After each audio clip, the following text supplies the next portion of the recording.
Hello again everybody, good morning, good afternoon, good evening, good day, depending on where you are on this big wide planet of ours.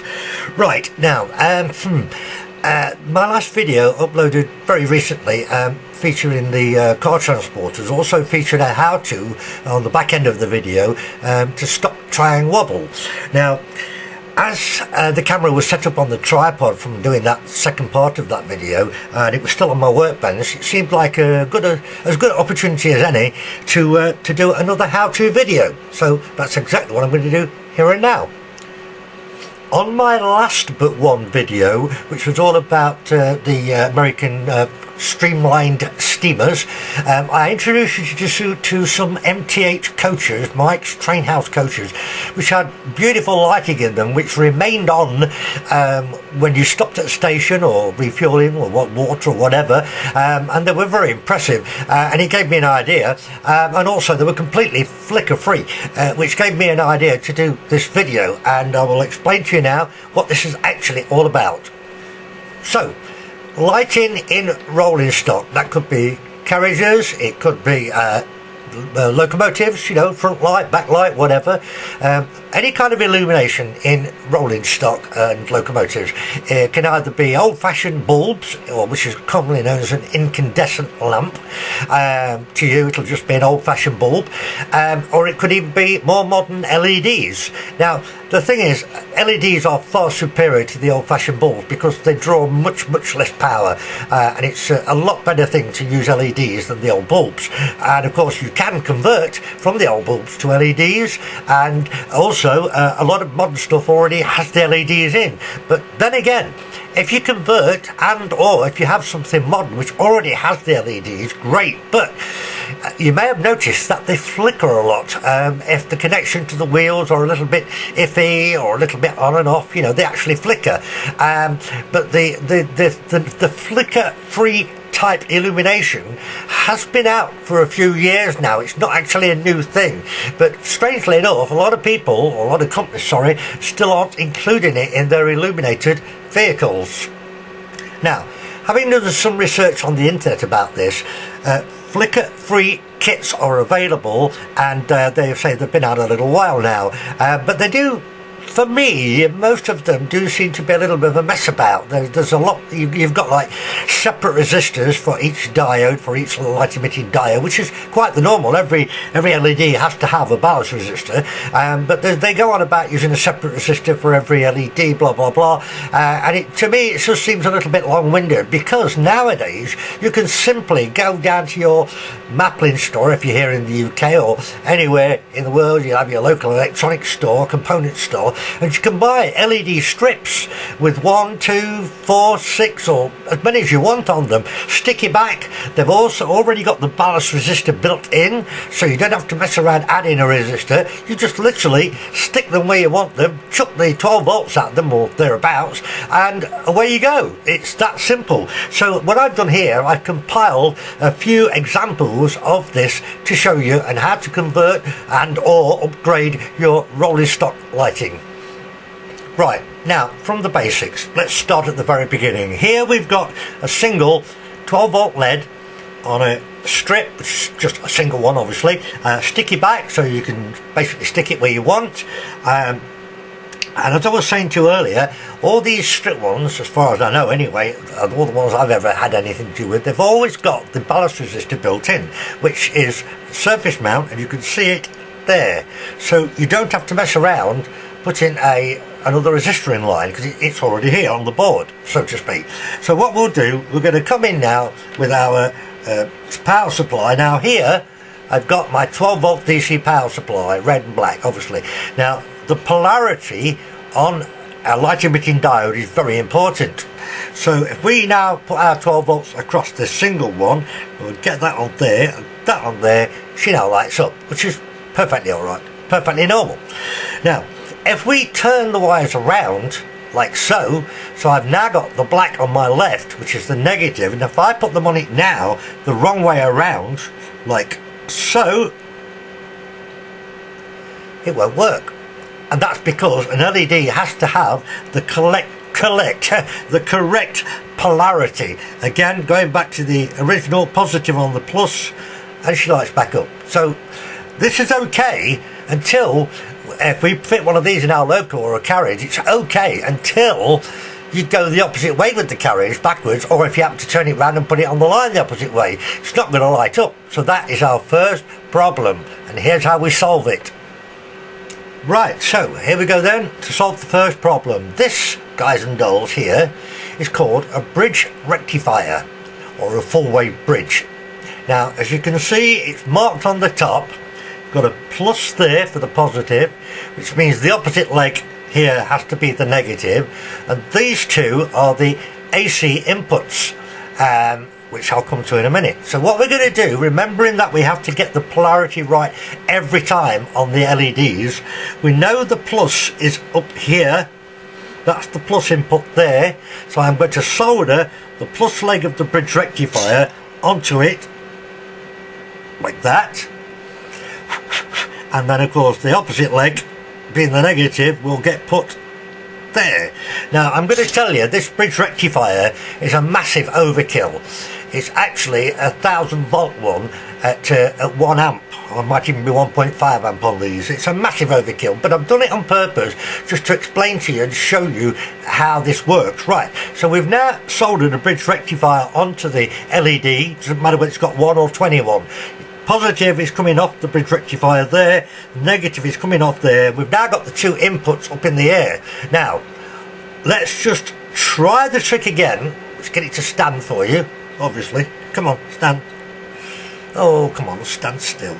Right, that's it. Right, so I'm now going to get my DC supply, and bearing in mind, by the way, if you're running on DCC, you don't need to put this bridge rectifier in, but I'm going to advise that you always do, because obviously on DC, which I'm on here, and of course a lot of you out there in the world still are, this rectifier here gets rid of the problem of the direction of the lighting of the coach. So watch, if I now get it into the picture for you, hopefully. Oh dear, I want it all in the picture. Oh no, let's try and improve this for you so you can see it. Try and get it to stay so you can see all of it. Right, if I put my input onto the two, oh come on, stand still. Goodness gracious, I want you to see what I'm doing here. Right, hopefully you're going to get that. Have a look. Oh come on. Right, if I put my inputs now onto the bridge rectifier, that's the input to the bridge rectifier, it lights up fine. But watch, I'm now going to turn them round. I'm going to put the positive that side, and I'm going to put the negative that side, and it still lights up. So that's what the bridge rectifier does. It keeps the polarity correct for the LED or the LEDs, but it doesn't matter which way round the input comes in. So we've now sorted out our problem for forwards or backwards movement of the coach or the loco or whatever it is you're putting the lighting into. Good. Now we've solved the polarity problem, and bear in mind that polarity problem is only relevant on this on the output and not the input. The input doesn't matter which way around you put them, but from there on out, from the bridge rectifier to the LED or anything else you add on, you have to stick to the correct polarity. Right, now what we haven't cured though at this moment in time is the flicker free. So watch, I'm going to touch this wire on and off as though we've got a bit of a, you know, an on-off connection on the wheel. That's what you would see, something like that, flickering like that. I'm just touching the wire on and off. Now, in order to make it flicker free, we need to add a thing called a capacitor, which is here. There. Now, the bigger the value, the longer the LED or the LEDs will stay on. Now in this case, this is a 3300 microfarad. I wouldn't recommend going any lower than 1000 microfarad, but the more the merrier. However, having said that, it must be at 16 volts or higher, but 16 volt is a good figure to go for, because your power could get up to 16 volts, so we need to use a 16 volt capacitor, but the capacitance wants to be 1000 microfarad or more. So what I'm going to do, I'm just going to solder this on, hopefully keep it all in the shop for you. Now I will point out again, we've got to get the polarity right of this bit. This is very important. again, it's not the input, it's the output. So I know that the negative is that side there, so I'm going to solder that on there, because that's the negative of the capacitor. I know this is the positive of the capacitor, so I'm just going to get it in line and blob it on there, like that. Okay, so we now got the capacitor on. Now I'm now going to put the wire on. I'm going to clip it on, and she's lit up. It's just fine, what we had before. But watch when I take the wire off. Oh, it's off, and it's not going out. It's staying on, look. It's still on, it's staying on. So now I can get my wire, and it's now starting to fade, but I can get my wire and I can touch it on and off, completely on and off, look. And the capacitor is holding the voltage enough to keep it illuminated, so your flicker connection, which would be flickering normally, is now not flickering. Flicker free. Dead easy. Now we know how flicker free lighting works, it's time to make it a bit more practical. Right, first off, I've already said the bridge rectifier here is a massive overkill, so I'm just going to remove it from the LED strip, like so. Get rid of that, we don't want that. And what I've done, I've chosen to use this one. Oops, show you this one. Now, this is obviously much smaller, it's also much more practical. This is a DF005S, which is D for Derek, F for Freddy, 005S for sugar. Now, as you can see, it is obviously small, and it's got the very short legs on it as well. This is actually called a surface mount semiconductor, but you can actually get them smaller than this as well. This one is rated at 50 volt. Well, we're only going to be running on like around about 16-17 volt maximum, so 50 volt is fine, but it's also 1 amp, which is a massive overkill. But the reason I've chosen this one is because two reasons. One, practically size is quite workable, and two, the spacing for the legs here is absolutely spot on for most of the strips of the LEDs that are available from your local electronics stores. So what I'm going to do, I've already tinned it ready. Let's turn this round. Now you'll see here that the positive is there and the negative is there. Now on this piece of strip here, my positive is up there, so it's the wrong way round, but it's dead easy to get round this. If you happen to, most strips by the way do have the input and the output on each end, which means you can turn it round and then your polarity will be correct for the little rectifier. But if it's not, like this single piece wasn't, let me remove the cap, like so. Now this single piece didn't have, it had the input here, the positive being at the top there, but to make it the correct polarity for our rectifier, we could turn it upside down obviously, but to make it correct, what you do, if you haven't got the input on this end, which this particular piece didn't have, although most do, I literally just scratch the varnish up on that bit of a leg there, which we know is the negative. It goes all the way through, so just scratch the varnish off of the top and then tin the copper underneath. So I can now turn that round like so, okay, and I'm now going to put my rectifier on correctly and tidy, hopefully as best as I can at this position. So we'll blob the positive on there, okay, and we'll put the negative on there. Not quite as straight as I would have liked to have got it, but you can see now what I mean. So basically I've scraped the varnish off there, scrape the varnish off the negative here, so I can put the negative of the bridge onto that piece of track which runs straight through like that from the negative, and the positive, which does run right through, was already there on the resistor, so I've just blobbed that onto there. So that now is our 12 volts in from the input to the rectifier here. But now we need to put the cap back on if we're going to retain the well, flicker free. So now again, we know the bottom end is the negatives, and I know that's the negative of the cap, so I'm just going to bang it on there. I mean, this is not probably as neat as I would normally do it, because I'm just trying to show you how. I will of course do it properly, which I'll show you in a minute. So just bang the cap on there. Right, and that's done. So So we've now got exactly the same scenario as we started out with, except we're using a small bridge rectifier, and you can literally just bend it about and peel that sleeving off and stick it down. You can also put a bit of glue gun on, or whatever, same thing, put a bit of glue gun on the capacitor, and you can stick that to the roof of your coach or whatever it is you put it into, really. Right, so we can now just come in with our input as we had before, and we just go to input to the bridge rectifier.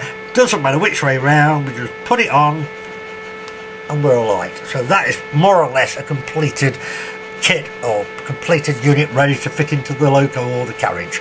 And again, if I just swap them round, you notice it stayed on. Swap them round and it's still the same, which is what I showed you a bit earlier. Right, back in a tick. So, alright, let me now show you some that I made earlier, and considerably neater too. Right, here's a twin LED. Obviously I've done the bridge rectifier neat, and I've actually bent the wires on the cap as well and done them all in like a parallel line, so you could actually glue this to the top of your carriage or wherever you want to put it. And same again, we just simply come in either way round with our supply voltage, which, as you know, can go either way on here. And remember that these two wires here are the representative of the two wires that were on your original bulb in your carriage, which is coming from the pickups of the carriage, or the original bulb in the locomotive, if that's what you're doing, you're adding an LED or LEDs into the locomotive. So that's your input wires there, and simply put them straight on. So that's a twin, and I've done a triple, which again I'll just quickly show you. Just put that on, boom, boom, boom, and that on, and there's your triple. Same again. I've bent the legs on the capacitor so that it sort of parallels along, nice and easy for gluing down. And I've also done a 6-way here, cap again, 6 LEDs. This time they're blue. Obviously colour choice will be entirely down to your own. I wouldn't imagine you want to use blue, but I just did it for the fun of it. So there's the blue one. Okay, all done, ready. And one more little trick up my sleeve to show you. Stay with me. Right, and that little trick is this. Using 6 LEDs in a coach could be a bit overpowering. It could be a bit too bright and a bit glary, but you can reduce them quite simply by adding in something like this, which is a 1K resistor, stands for 1000 ohms, and I'm going to put that under this one leg of the bridge rectifier and hold it down. And I'm going to show you, if I bring the feed in there now on the resistor, you have X brightness, which is lower than if you put it direct, like there. So that's your difference. You can either have it at that brightness, or you can have it at that brightness. Now, the thing is, that's a fixed resistor, and there's a way we can improve this even more. And the way we can improve it even more is with one of these. Now that is called a preset potentiometer. It's a control, and the idea is you can turn it and leave it set, hence the term preset. Now if you look, it's got 2 outer legs. Whoops, magnet's got it. Right, it's got 2 outer legs, one there and one there, and if we turn it over, you've got a centre leg here, which is connected to the wiper, which is the bit that runs around from one end to the other. This is a 1000 ohm preset resistor, so if you want to do this, that's what you need to ask for, a 1000 ohm preset miniature resistor. Now here's one I prepared earlier. It's got 6 leads on it again, and I've already put the preset on, and I'll explain to you how you do it. It's really easy, really easy. Right, hold it steady, let you have a look. Right, you can see the 2 outside legs are there and there. So what you do, on our input to the bridge rectifier, where the wires would normally go, you solder one of the outside legs. In this case I've used that one. Now it doesn't matter which one, because the potentiometer will work the opposite way round, whichever way you do it, so it doesn't matter about that. But you put one outer leg on one contact connection of the bridge rectifier, and then you must put the centre leg on the other one, like that. I'm using the centre leg. I've bent it slightly, obviously, just be very careful, but there's how you do it. So you put one outer leg, doesn't matter which one, on one of the inputs of the bridge rectifier, and you must use the centre leg to the other connection on the bridge rectifier, which then leaves the other outer leg floating up in mid-air. Now watch, if we now connect the power, and what we do from our original bulb, what we do, we connect the power to the outside leg that is soldered to the bridge rectifier, and we connect the other power to the other outside leg, which is not doing anything, it's up in mid-air. Okay, so now you must remember the two wires coming in go basically to the two outside legs of the control. As simple as that. And you'll see now, if I put that there, if I get the appropriate tool and I adjust this potentiometer, I get my finger under it to give it a bit of support, you'll see now, by turning this, we can adjust the brightness up and down. It's as simple as that. Now, the lead strips are cheap to buy, and like I say, they've already got the ballast resistor built in. The capacitors are less than £1 each. Bridge rectifiers are really cheap. They come in like a pack like this. You can buy as many as you want. I think they're about 30p each or something like that. And the rotary control will cost you, again, 20-30p, something like that. So there's your complete setup and how to control them to reduce the brightness as well. So there we go. And now I think it's time to actually fit one of these for real. Now this coach already has a single old type of bulb in it, right in the middle, and what I'm going to do, I'm going to dismantle this, and then I'm going to come back and I'll show you, and we'll put one together. Before we do, just something I've realised you may have spotted. If you happened to notice that these capacitors I've been using on the demonstration are actually 10 volt working. They actually say 3300 at 10 volt. Now one of the strips as well, in fact this is the actual one, this is also a 10 volt strip, not a 12. Don't worry, I've set my controller to the correct voltage so I don't exceed the voltage of the capacitor or this 10 volt strip here, but you must use 16 volt capacitors. I'm only doing this because the 16 volt ones I've got in stock are 470 and 1000, and I wanted to do it with the 3300. Like I say, I've got my voltage turned down for that, but you need to buy 16 volt capacitors. Okay, let's strip the coach and we'll move on from there.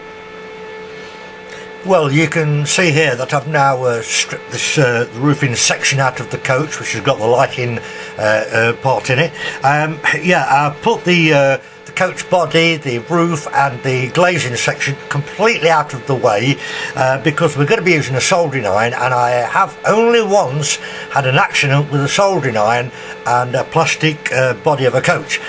So I always now put everything completely away from where I'm working, away from the soldering iron.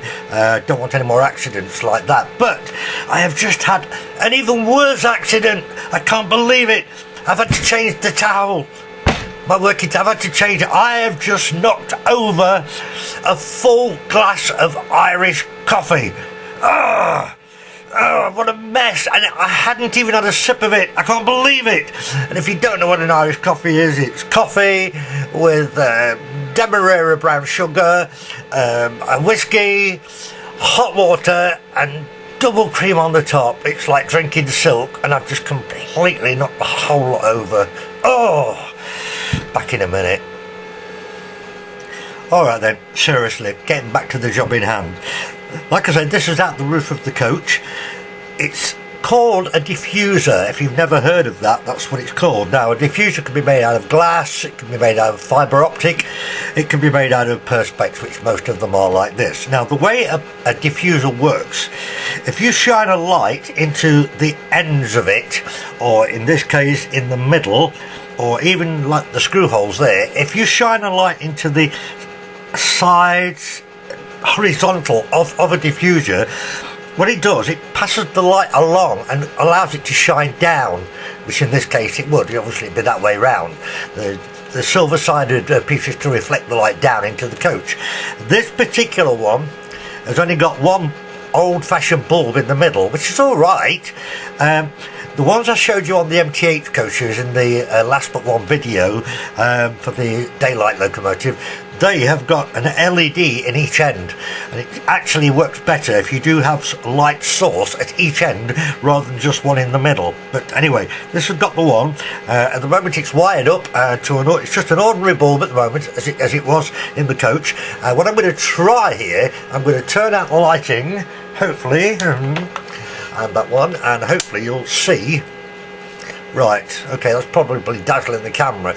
Now you can see there's a lot of light in the middle there. The black piece of tape, of course, is to stop the lamp shining down too much, and of course it's diffused along there. As you can see, it's all right. I mean, by the time it gets up the ends of it, it's pretty dark. Like I say, a light at each end is always a better bet, but in this case we've got one in the middle. That's what we've got to work with. Here you can see that this little bit of black tape, which is over the bulb itself, is actually held into place with some sellotape, which I've just peeled up, and I'll just pull that off, let you have a look.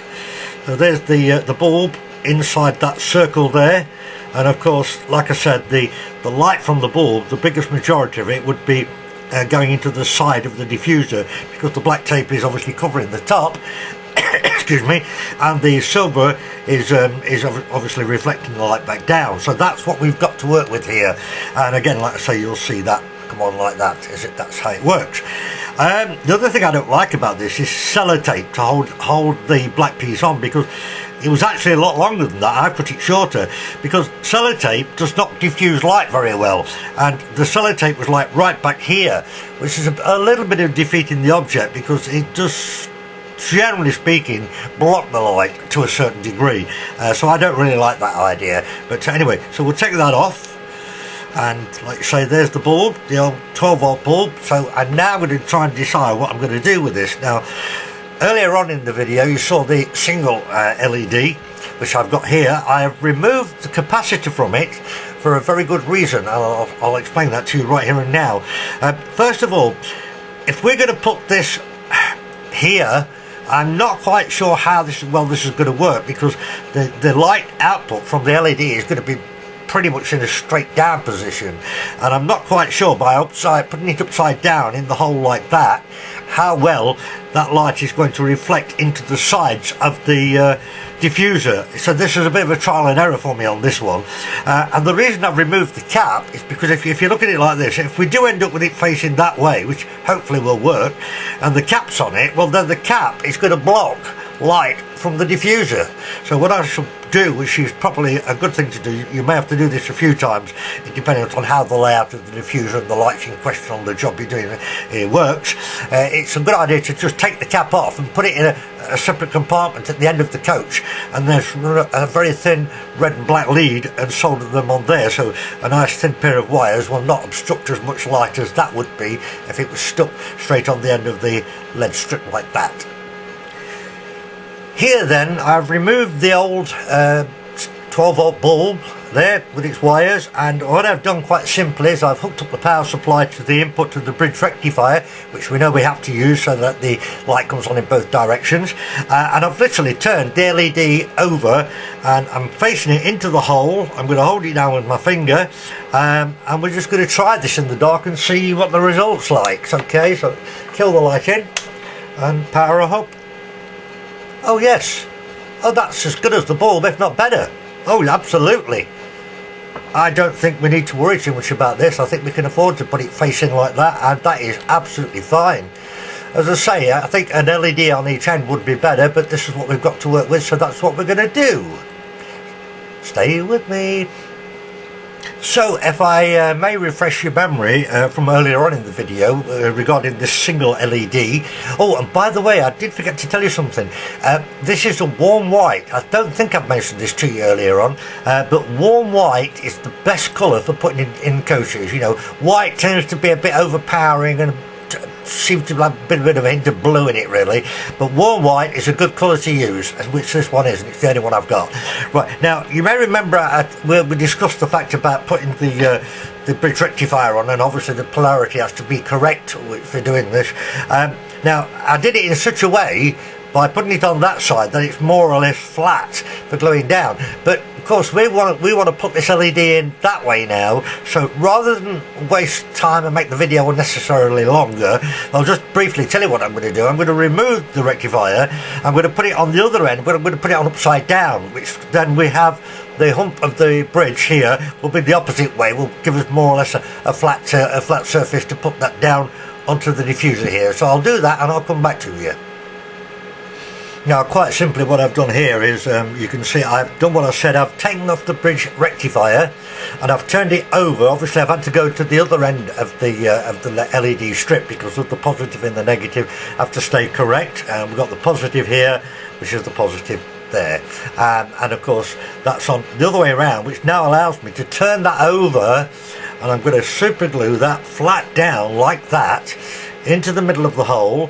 I've also put a pair of red and black wires on, doesn't matter what colour you use, as long as you keep your note of the positive being the plus, because we have to get the positive onto the plus of the capacitor, which, as I said to you earlier, I'm going to put at the end of the coach in a compartment.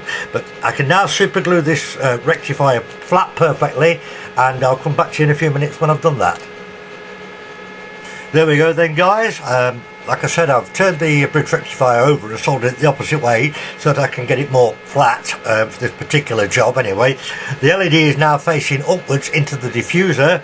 I've soldered a red, black and pair twisted wires, which I've spaced out obviously because of the screw there to hold it to the top of the carriage, and I've got some extra wire on the end which I shall cut to length for the capacitor, which I'm going to put in a compartment at the end of the coach. So I'll be back to you rather shortly.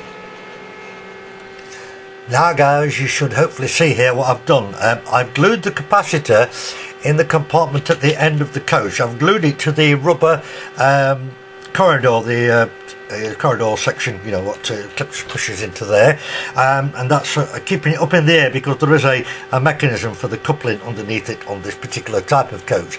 Obviously that's not necessarily going to apply to every coach. They're all going to vary, so you could have to use a little bit of your own imagination. But anyway, I've glued the cap on there onto the corridor extension piece, a little bit of a spare bit of wire here so that it's not too tight, and then you'll see here I've put the diffuser assembly back into the lid of the coach, and I've soldered the two wires which were originally on our bulb to the input to the bridge rectifier just there. So now it's a case of putting it back together and testing it. See how it goes. Well guys, that's it.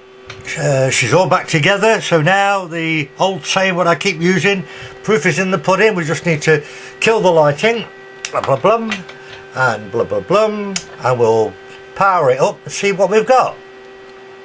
Oh yes, oh yes, that is fine.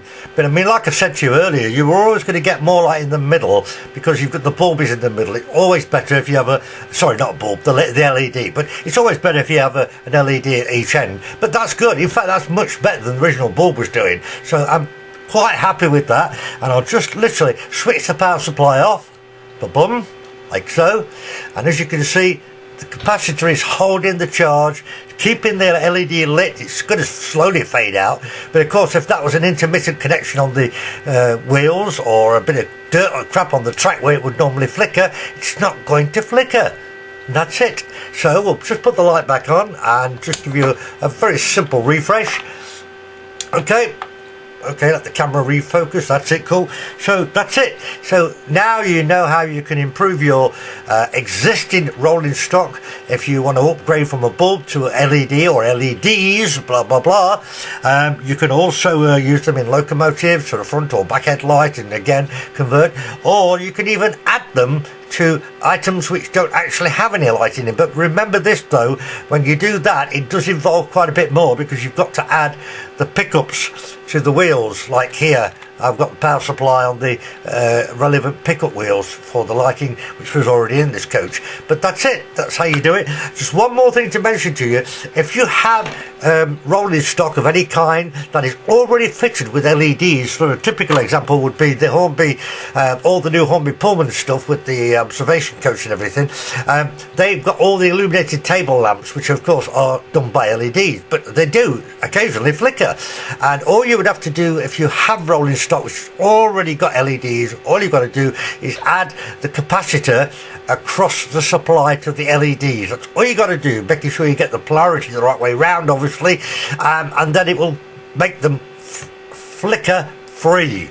So there you go, guys. I think that's all of it. I hope it helps you. I hope you find it easy to follow. I've tried to make it as simple as I can, and more videos coming as soon as I can. Good night. God bless you all. See you. Bye from me. Bye.